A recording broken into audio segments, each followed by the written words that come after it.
Welcome back to 10-Minute Marriage Tips to Keep You Hitched. And we are back in the studio with the fighter, back in with the fights. Yeah, we're doing arguments today. We're doing conflict. We thought we'd have an argument. What could we argue about?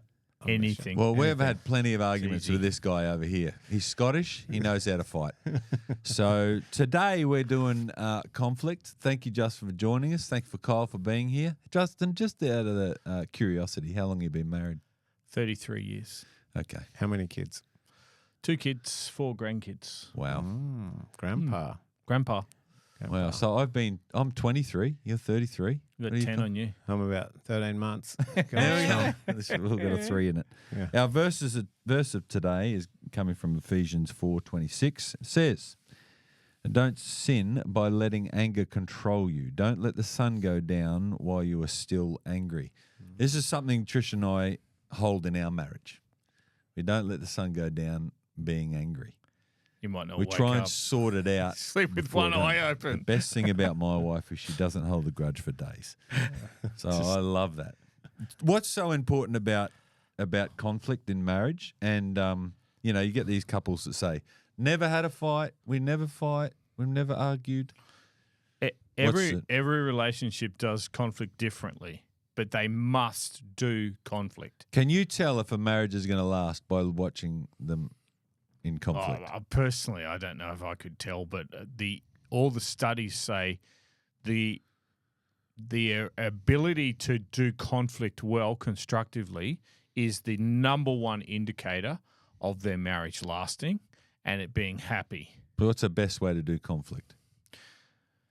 So you'd have a disagreement about something? Coolly and calmly, but actually being able to state how you feel. Yep. When you say that to me, Phil, I feel very left out. Statements and all that sort of stuff. It's like 101, yeah, that all happens. Look, but as soon as my wife starts these I statements, I know what she's trying to do. So how do you do it in a way that Look, if you come from my family of origin, if we were having a fight, they knew down the street. Like we did fights, and you didn't wonder where you stood on the issue. Yeah. My wife, God bless her family all went quiet. Yeah. We're upset. How do you know they're upset? Oh, they're not talking. Oh, I thought they're just quiet. No, they're really upset. Was that hard when you first got married? Terrible, trying to get mate. used to each other? It's terrible for her because I would go, and she's like, thinks that's it. I'm going to leave her. Yeah. No, I'm just saying how I feel. I'm fine. Yeah. Just passionate. and straight back down again. She's had to work out with me that, hey, I express myself. Yeah. I want her to express herself. It frustrates the life out of me for people that just go, don't say anything. How do I know what they're thinking or feeling? I'm supposed to be a mind reader. So there's introverts, extroverts. Introverts will often keep to themselves and hide it within. And one of the most important things when we're starting is saying, you need to tell the other person how you're feeling. If you do a premarital counselling thing, Prepare and Enrich is a classic one. Yep. You can find out whether your family of origin was enmeshed. They tend to do the whole moody thing. Yes. Quiet. Yep. No, that's actually good. Oh, you looked at me funny. And then the other autonomous. I come from an autonomous family. Yep. I eat breakfast on my own. I don't care. You get your own cereal. Yep. We haven't got to all play happy families around the table. We're very autonomous, which means we don't necessarily care about someone else. So we've got to blend those two all together. Their feelings. It's quite a journey when you're bringing those two. They're the extremes, and I'm probably over exaggerating them, of conflict. It sounds like you and your wife are from them extremes. We're from different families. How did you learn to communicate well? Can I just say it's always good to marry somebody from another family. Yeah. That's good. You've done well, Justin. Chosen well. Thanks for Thanks, that. God. Yeah, thanks for that. So how did you learn to communicate? I remember we learned from mistakes. I came home and we just got married and Wendy has come home and she's crying in the kitchen. Yep. Love you, dear. I'm thinking, oh, someone's died, Yep. and she spent $180, which back then was a fair bit, on groceries. I go, yeah, but what's happened? That's what's happened. $180.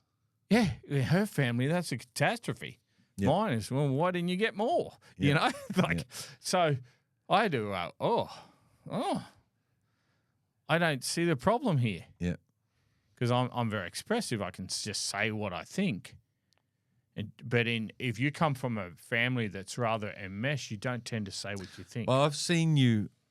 When I say I've seen you, I notice how you talk to a lot of people, but I notice how you talk to your wife, and it's completely different to how you talk to a lot of people. It has to be.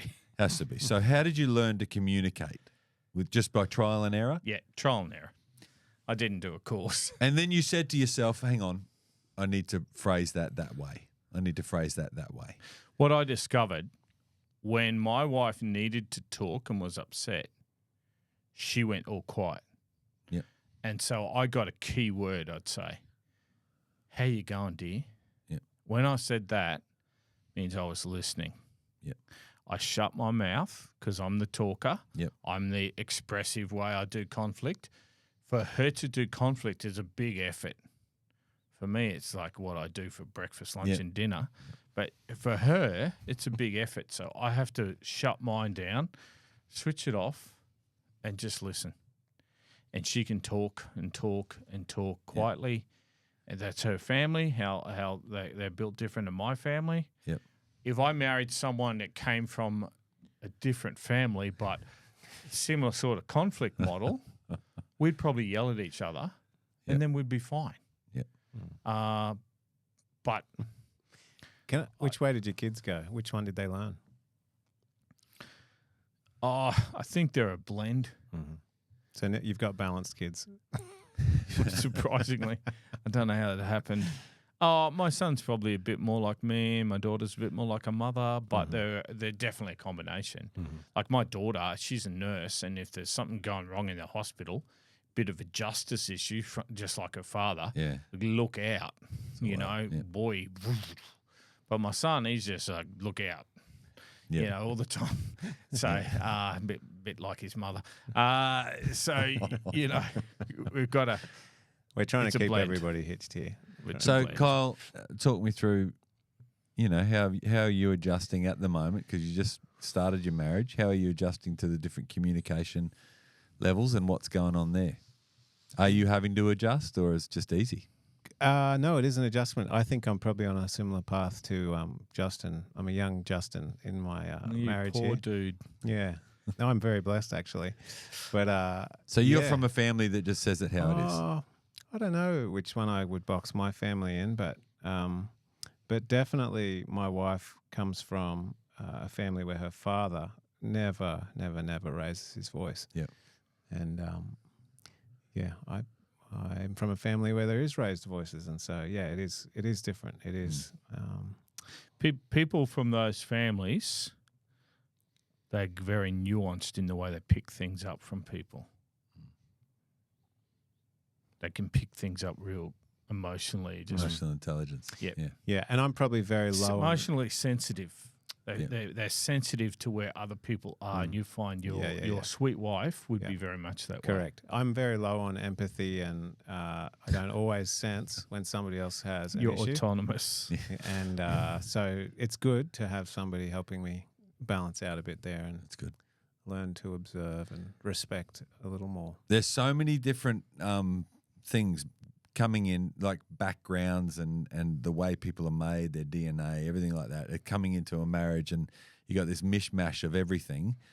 And the thing that seems to solve it all is just communicating well.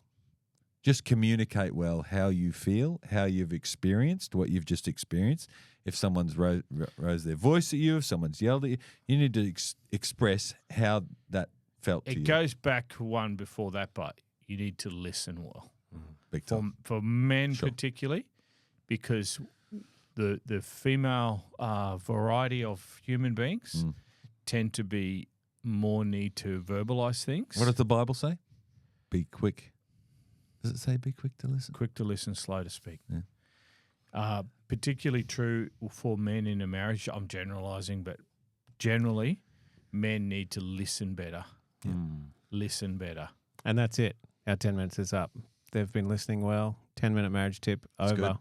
We'll have to save. Gone. If you want another episode on conflict, please comment, text the number if you'd like. A free book, Nancy Van Pelt, on effective marriage, a booklet. Text the word marriage to 0482 082 876 and we will get that out to you. And if you want to hear more episodes like this, or if you've got suggestions for topics, please feel free to let us know. Yeah, that's all. Thank you, Kyle, for joining us. It's been awesome. Thank you, Justin, for joining us. Your experience is really good. So we'll catch you on the next one.